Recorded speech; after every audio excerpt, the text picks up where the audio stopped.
नमस्कार मित्रांनो, रात्रीची नगरी या मराठी सत्यकथेच्या चॅनलमध्ये मी राजेश पाटील आपल्या सर्वांचं मनापासून स्वागत करतो. मित्रांनो, आज मी तुमच्यासमोर जी कथा सादर करणार आहे त्या कथेचं नाव आहे डबल धमाका.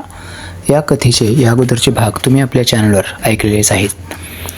आज मी तुमच्यासमोर सदरील कथेचा पुढचा भाग सादर करणार आहे. या अगोदर तुम्ही ऐकलं होतं आर्चीचा आणि सतबाचा खेळ अगोदर झाला होता. आता शांताबाईचा आणि सतबाचा खेळ जोरावर आला होता. आर्ची त्यांना दोघांना पण खेळत होती. अगोदरच त्यांच्यामध्ये ठरलं होतं की आर्चीनं अंगावर काही कपडे ठेवायचे नाहीत. तिच्याजवळ काही कपडे नसल्यानं सतबाला पण भरपूर मजा येऊ लागली होती. तो एकदा शांताबाईला खेळवायचा तर एकदा आर्चीला खेळवायचा. आर्चीला आता जास्त काही त्याच्यामध्ये रस वाटत नव्हता, कारण ती खूप दमली होती आणि तिला एकदा कधी झोपावं असं वाटू लागलं होतं. परंतु तिच्या बहिणीचा खेळ जो होता तो खूपच मस्त रंगात येऊ लागला होता. त्याच्यामुळं हळूहळू आर्चीसुद्धा आता जास्त खुलू लागली होती.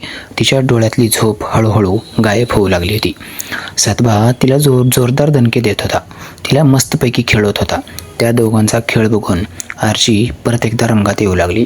तिला वाटू लागलं म्हणजे सतबाजी काही AK-56 रायफल चालवत आहे, ती रायफल आपल्या दिशेनं पण चालायला पाहिजे. आपल्याकडे जर ती रायफल चालू झाली तर आणखीन भरपूर बहार मजा येणार आहे.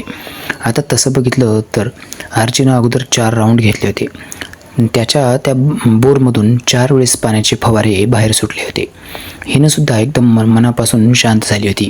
परंतु ही समोर बघत असलेला खेळ आणि दिसत असलेले ते राऊंड हे बघून तिच्या तोंडाला पाणी सुटू लागलं होतं. मित्रांनो, तिचं स्वतःवरचं नियंत्रण आता ती हरवून जाऊ लागली होती. तिचं नियंत्रण हळूहळू सुटू लागलं होतं. तिने सतबाला जवळ ओढून घ्यायचा प्रयत्न केला.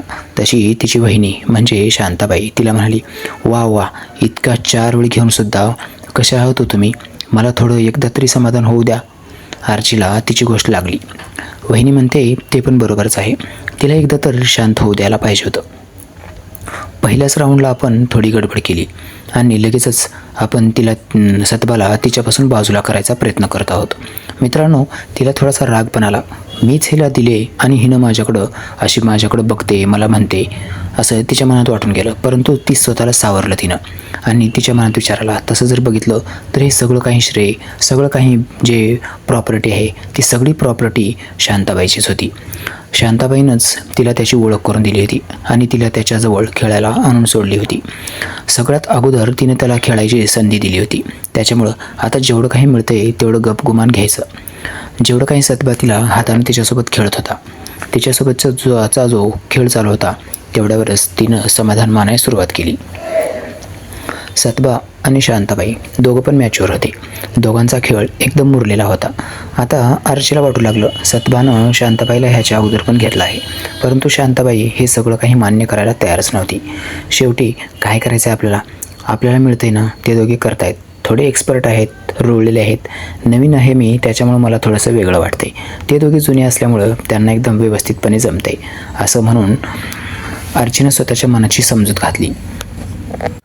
तिने स्वतःच्या मनाची समजूत घालून तिचे जे ते बॉल होते त्या बॉल तिच्या त्या बॅटसोबत चिटकावायचा प्रयत्न करू लागली. शांताबाईला पण तिला सोबत घ्यावं असं वाटू लागलं. मग तिनं स्वतःहून आर्चीला म्हणाली, तुझे जे बॉल आहेत ना त्या बॅटवर आदळू दे थोडा वेळ, ये समोर. ती थोडी बाजूला झाली आणि त्या खेळामध्ये तिनं परत एकदा आर्चीला गोवलं. आता आर्ची आणि सतबा त्या दोघांची धोंधार बॅटिंग बॉलिंग सुरू झाली. त्या दोघांमधला झटापटीचा खेळ पराकाष्ठीला जाऊ लागला होता.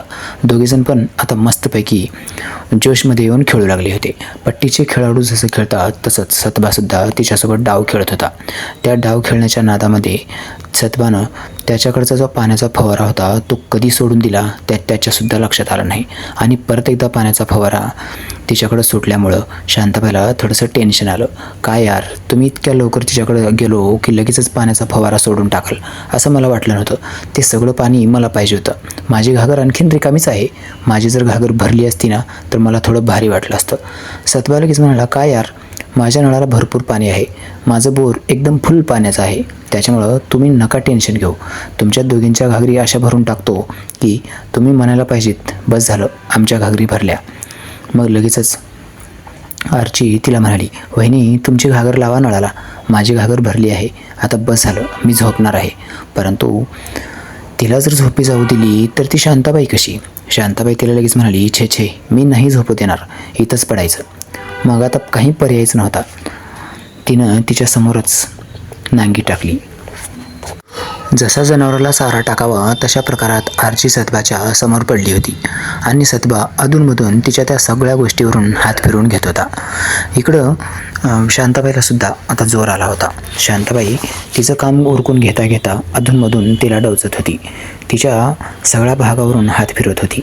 असं करत असताना ती कधीमधी तिच्या चिमट्यासुद्धा घेत होती. तिच्या चिमट्या घेत असल्यामुळं आरचीला साहजिकच ते आवडलं नसावं. ती म्हणाली, काय वहिनी, चिमट्या कशाला घेताय हो? मजा द्यायचं असेल तर मजा द्या. तुम्हाला खेळायचं आहे ना, माझ्या सगळ्या वस्तूंसोबत तुम्हाला खेळायचं आहे, मनसोक्त खेळा. सतबाला पण खेळू द्या, तुम्ही पण खेळा, परंतु चिमट्या जे घेत आहेत ना, तुमचे नकं टोचतात हो मला. मग शांताबाईला तिची चूक कळली. ती म्हणाली, ठीक आहे, मी माझ्या तोंडाच्या साह्यानं खेळू का? ती म्हणाली, हो, का नाही खेळायचं? तुम्ही हाताच्या साह्यानं खेळा, सगळ्या शरीराच्या पार्टच्या साह्यानं खेळा. एकदा खेळामध्ये उतरलं की डाव खेळायचा असा की मनसोक्त. आपल्या मनातली कुठलीच इच्छा अतृप्त नाही राहायला पाहिजे. आपलं मन अगदी भरून गेलं पाहिजे, तृप्त झालं पाहिजे, आपण मालामाल झालो पाहिजेत. लगेच सतबा म्हणाला, तुमच्या दोघींच्या घागरी मी माझ्या पाण्यानं भरून देतो, असं मी म्हणूनसुद्धा तुम्ही दोघी किती हेवे देवे करतात रे. शांताबाई म्हणाली, हो मिस्टर, तुम्ही बोलायचं कमी आणि बोलायचं जास्त आणि काम कमी करत आहात. बोलणं कमी करा आणि काम वाढवा बरं. ठीक आहे, असं म्हणून सतबा नवीन जोशमध्ये कामाला लागला. त्या दोघांचं काम एकदम जोरात वाढलं होतं. आता त्या खोलीमध्ये सर्वत्र एक विचित्र आवाज गुंजू लागला होता. जसं जसं ढाप ढाप ढाप ढाप वाजू लागलं तसं तिचे डोळे परत एकदा विस्फारू लागले. म्हणजे आरशीला परतवायला लागलं, आपल्यासोबत सतबानं एवढा जोरदार खेळ केला नाही की काय? परंतु तिने काही बोलण्याच्या अगोदरच शांताबाई तिला म्हणाली, अगं, हा खेळ तर सेम तसाच असतो, परंतु आपल्यासोबत खेळत असलं की वाटते आपल्यासोबत कमी खेळला आणि त्याच्यासोबत जास्त खेळला आहे. परंतु ॲक्च्युअल जर बघितलं तर असं काही नसते बरं. तुमच्यासोबत जर खेळलं ना तर तसंच तेवढीच मजा येते आणि माझ्यासोबत पण खेळलं तर तेवढीच मजा येते. तुम्ही जरा नवीन असल्यामुळं थोडीशी तुम्हाला मजा कमी येत असेल. आजच्यापेक्षा उद्याला भरपूर मजा येईल. म्हणजे लगेच आरची म्हणाली, उद्या पण खेळायचं का? सतबा म्हणाला, छे छे, मी नाही सोडणार कोणाला. आता एक दिवस पण सुट्टी नाही, मला दोघींनी पण द्यायचं. मी दोघींच्या सोबत पण हा खेळ रोजच खेळणार आहे. लगेच शांताबाई म्हणाली, हो ना, जेवढे दिवस जमल ना तेवढे दिवस, पाहिजे तितकं ओरबडून घेता येईल तेवढं ओरबडूनच घ्यायचं. कारण ह्या खेळामध्ये जी मजा येते ना ती दुसऱ्या कुठल्याच खेळामध्ये नाही. आरची लगेच शांताबाईला म्हणाली, हो ना वहिनी, तुम्ही मला म्हणला होता त्याच्यावर अगोदर माझा एवढा विश्वास बसला नव्हता. मला वाटलं नव्हतं एवढ्या जोरात एवढी मजा येईल किंवा असं काही असेल. तुम्ही सांगितल्यानंतर माझं अंग शहारून जात होतं. मला वाटत होतं कधी एकदा हे सगळं काही करावं आणि सगळं थ्रिल अनुभवावं. तुम्ही सांगितल्यास मला जेवढी मजा येत होती ना त्याच्यापेक्षा कितीतरी पटीनं जास्त मला इथं मजा येत होती. कारण हे सगळं काही प्रात्यक्षिक होतं, सगळं काही प्रॅक्टिकल. तुम्ही जी देत होता ती सगळी थिअरीच होती. लगेच सतबा म्हणाला, आता थिअरी आणि प्रॅक्टिकल दोन्ही एकत्रच होणार. मग आणखीन तुम्हाला जर जास्त मजा पाहिजे असेल ना तर मी एक आयडिया सांगतो, ती बघा तुम्हाला पटते का? हिनं काही बोलण्याच्या अगोदर, म्हणजे शांताबाई काही बोलण्याच्या अगोदरच आरची म्हणाली, काय आयडिया असते मला पण सांगा, मला अगोदर सांगा, म्हणजे मला ती आयडिया करता येईल. सतबा लगेच म्हणाला, किती हाप आपलेली आहेस का तू? तुला ह्याच्या अगोदर कधी मिळालं की नाही? तिनं स्पष्टपणे नकार दिला. याच्या अगोदर मी कधी काही केलंच नाही. वहिनीचंच बोट तेच फक्त माझ्यासाठी एक अस्त्र होतं. त्याच्या सहाय्यानं मी माझी तृप्ती करून घेत होते. परंतु आता मात्र मला जे अस्त्र मिळाले ना ते सगळं काही जबरदस्त शस्त्र आहे. सतबा हसू लागला, अगं तुला यमक खूपच भारी जमवता येतात बघ, भारी जुळतेस. कवयित्री होतीस की काय अगोदरच्या जन्मात? तशी ती लगेच म्हणाली, गेल्या जन्मात तर मला माहीत नाही, परंतु या जन्मात मात्र ह्या संगीतावर मला खूप नाचावं वाटते, ह्या संगीताचा खूप आनंद लुटावा वाटते मला. मग सतबा लगेच म्हणाला, कोण लुटू नको म्हणले तुला? जेवढं लुटायचं आहे तेवढं लुटत राहा ना, कोण नको म्हणणार आहे? तुला जसं पाहिजे तसे घे, सगळा आनंद द्यायला मी तर तयारच आहे. लगेचच शांताबाई त्याला म्हणाली, पूर्ण रात्र आपलीच आहे, बोलण्यात टाईम घालूच नका, सगळं काही कृतीतून करून दाखवा. आता सतबाचा वेग वाढला होता. तो जोरजोक्यात त्याच्यात जेवढी ताकद आहे तेवढ्या ताकदीनशी तो टोले लगावू लागला. आता बॅटिंग आणि बॉलिंगचा खेळ एवढा जबरदस्त होता की त्या पिचवर जे क्रिकेट खेळलं जात होतं त्या क्रिकेटमुळं सगळं मैदान ओलं होऊन जात होतं. बाहेरसुद्धा तिथली फवारी उडत होती, परंतु त्याचा कोणाला काही गमच नव्हता. तिघांमध्ये एकदम धोंधार बॅटिंग सुरू होती. अगदी 4, 5, 6 मिनटे झाली असतील आणि शांताबाई स्वतःहून तिला म्हणाली, आर्ची तुम्ही थोडंसं इथे या ना. तसं ती म्हणाली, का? ही बॅट थोडीशी तुम्ही सांभाळा, मी थोडी थकली आहे आता, मला 1-2 मिनटाचा तरी आराम पाहिजे. सतभा म्हणाला, वा रे वा, तुम्ही दोघी आळीपाळीनं माझी बॅट वापरतायत आणि तुमचे बॉल मात्र काय एवढे काही तकलीफ देत आहेत की काय, आणि माझ्या बॅटला काहीच होत नसेल का?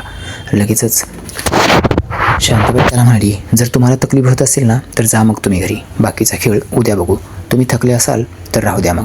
परंतु आर्ची काही सोडण्यासारखी नव्हती. ती त्याला म्हणाली, थांबा, मी जरा कोल्ड ड्रिंक्स घेऊन येते किंवा थोडंसं फ्रेश होत आपण काहीतरी घेऊ, एनर्जी ड्रिंक तर घ्यावंच लागेल. सतभा पण आता थोडा थकल्यासारखा वाटू लागला होता. त्यानं तो खेळ तिथंच थांबवला आणि त्यानं आर्चीला फरमान सोडलं, जा बरं तू किचनमधून काहीतरी खायला घेऊन ये.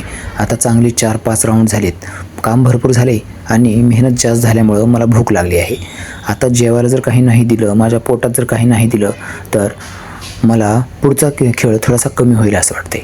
लगेचच शांताबाई त्याला म्हणाली, तुम्ही काय इतके कमजोर आहात का? जेवायला नाही दिलं तर तुम्ही काय चक्कर येऊन पडणार आहात का?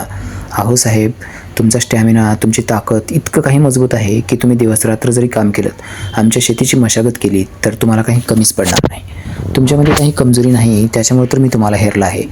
माझ्या गाडीला जो ड्रायव्हर पाहिजे होता तो अनलिमिटेड गाडी चालवणारा पाहिजे होता. तो लगेच म्हणाला, तुझं म्हणणं बरोबर आहे गं, परंतु ड्रायव्हरला पण थकवा येतो, त्याला भूक लागते, तहान लागते, आणि इथं एकच गाडी कुठं चालवायचं आहे? मी 2-2 गाड्या चालवत आहे. दोन्ही गाडीचं इंजिन वेगळं आहे, स्टेअरिंग वेगळं आहे, सगळ्या काही सिस्टीम वेगळ्या आहेत. लगेच आर्ची म्हणाली, हो साहेब, माझं स्टेअरिंग इंजिन सगळं काही नवं कोरं करकरीत आहे, त्याच्यामुळे तुम्ही थोडं जरी तिला स्पर्श केला ना माझी गाडी लगेच पिकअप घेते. परंतु वहिनीचं मात्र तसं नाही, वहिनीची गाडी चालवलेली आहे, त्याच्यामुळं तुम्हाला जरा जास्त मेहनत करावी लागते. माझी पॉवर स्टेअरिंग आहे आणि तिची मात्र थोडीशी जुन्या माटाची आहे. लगेचच शांताबाई हसली आणि म्हणाली, हो बाई, तुझं बरोबर आहे, कारण तू ठरलीस एकदम नवीन, तू शोरूम पीस आहेस आणि मी काय, तुझ्या भावानं मला वापरलीच आहे. आता गाडी नवी आणि जुनी ह्यात काही फरक नसतो गं. चालवणारा एकदम पट्टीचा झाला की मग गाडीचा काही विषयच नसतो. गाडी कोणती पण असू दे, तो एकदम स्पीडमध्ये आणि एकदम भन्नाटच चालवतो, फक्त चालवणारा मस्त पाहिजे. सतभा लगेच म्हणाला, आर्ची तुला काही अडचण आहे का गं? गाडी तर चालवणार मी आहे, जसं मी तुझी गाडी चालवतोय तशीच तिची गाडी चालवतो आहे ना. तर तसं जर बघितलं तर शांताबाईची गाडी रुळलेली आहे, तुझी गाडी एकदम कोरी करकरीत आहे. तुझ्या गाडीला सर्व्हिसिंग व्हायला, थोडंसं रुळायला थोडासा टाईम लागणार आहे, त्याच्यामुळे तुला वाटते तुला थोडीशी मजा कमी येते, तुझी गाडी मी कमी चालवतो आहे असं तुला वाटते. परंतु खरं जर बघितलं तर शांताबाईच्या गाडीपेक्षा तुझीच गाडी एकदम स्पीडमध्ये आहे. तुझ्या गाडीवर हात लावायला उशीर, तुझी गाडी लगेच पिकअप घेते बघ. त्याच्या बोलण्यावर शांताबाई लगेच म्हणाली, माझी गाडी पण काही जुनी नाही आणि माझी गाडी एकाच हाती चालवलेली आहे. फक्त तुझ्या भावानंच माझ्या गाडीचं उद्घाटन केले आणि माझी गाडी जर चालवायची म्हणलं तर तुझ्या भावाशिवाय आत्ता पहिल्यांदाच हात लागतोय तो ह्यांचाच. बस, आमच्याकडं तिसरा ड्रायव्हर नाहीच, हे 2च ड्रायव्हर आहेत. परंतु तुझं मात्र असं झालं आहे की शोरूम पीस सतभानंच वापरायला सुरुवात केली, हो ना हो? तसं तुम्हाला, हो बाबा, मला तर एकदम ते शोरूम पीस वाटलं, परंतु आता तिलाच माहीत काय आहे काय नाही. ती लगेच म्हणाली, वहिनी तुम्ही पण असं बिना विश्वासासारखं बोलताय काय?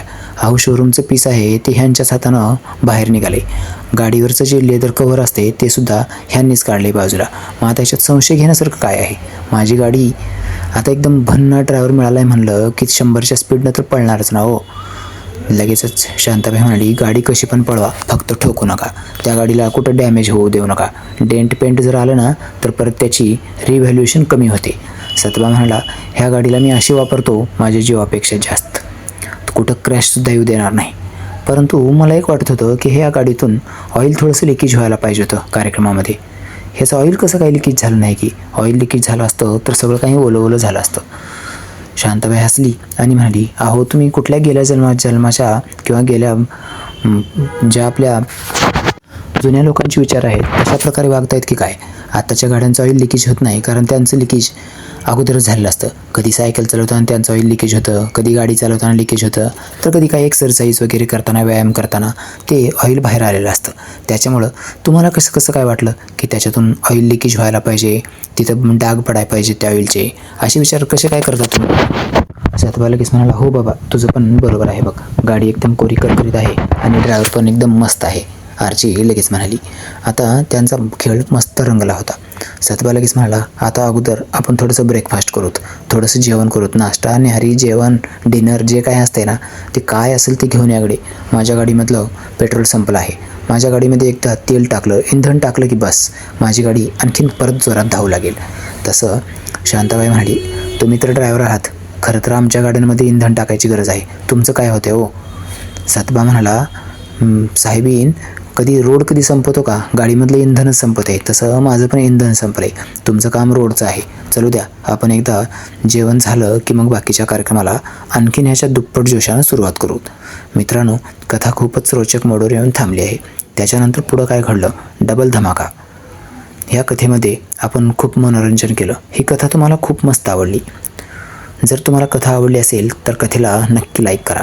चॅनलवर जर नवीन आला असेल तर आपल्या चॅनलला सबस्क्राईब करा. अशाच प्रकारच्या नवनवीन कथा मी आपल्या चॅनलवर अपलोड करत असतो. बाय बाय मित्रांनो, भेटूया कथेच्या पुढच्या भागामध्ये.